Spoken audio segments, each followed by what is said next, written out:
વડોદરાના હરણી લેક હોનારતમાં મૃત્યુ પામેલા શિક્ષિકાના કરાયા અગ્નિસંસ્કાર। શિક્ષિકા ફાલ્ગુનીબેને હરણી લેકમાં જીવ ગુમાવ્યો હતો। દુર્ઘટના સમયે ફાલ્ગુનીબેને 3 થી 4 બાળકોના જીવ બચાવવાની કોશિશ કરી હતી। બાળકોને બચાવવાની કોશિશમાં ફાલ્ગુનીબેનનું ડૂબી જવાથી મૃત્યુ થયું। શિક્ષિકાના પરિવારજનોમાં શોકની લાગણી।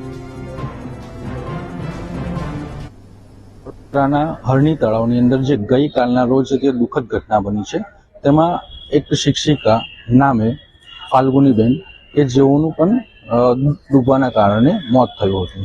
તેઓના પાર્થિવ દેહને અહીંયા કારેલીબાગ ખાતે સ્મશાન ખાતે લાવવામાં આવ્યો છે। આપ જે દ્રશ્યો જોઈ રહ્યા છો અહીંયા કારેલીબાગ સ્મશાન છે અને તેઓના પરિવારજનો અહીંયા ખૂબ જ દુઃખની અંદર ગરકાવ થઈ ગયા છે।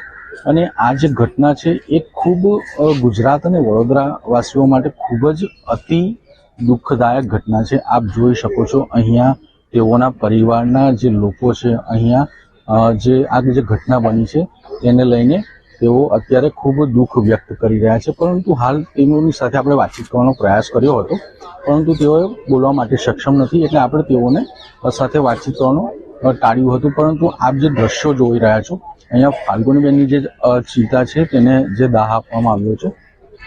આપ જોઈ શકો ફાલ્ગુનીબેન જે છે કે જેઓ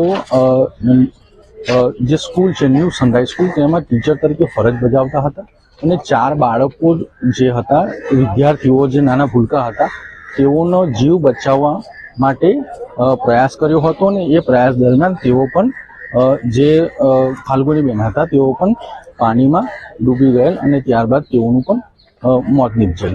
અને આ ઘટનાને લઈને તેઓના પરિવારની અંદર ખૂબ જ શોકનો માહોલ જોવા મળી રહ્યો છે। હાલ તેઓની જે પાર્થિવ શરીર છે તેને અગ્નિદાહ આપી દેવામાં આવ્યો છે અને હાલ તેઓના પરિવારજનોની અંદર ખૂબ જ દુઃખની જે લાગણી છે તે અનુભવાઈ રહી છે। અને હજી પણ અહીંયા કારેલીબાગ ખાતે જે ગઈકાલે જે દુઃખદ ઘટના બની હતી જે નાના ભૂલકાઓ તળાવની અંદર ડૂબીને મોતને ભેટ્યા હતા તેઓને પણ હજી પણ અહીંયા કેટલાક લોકોને આ સ્મશાન ખાતે લાવવામાં આવશે। યોગેશ પટેલ, વીટીવી, વડોદરા।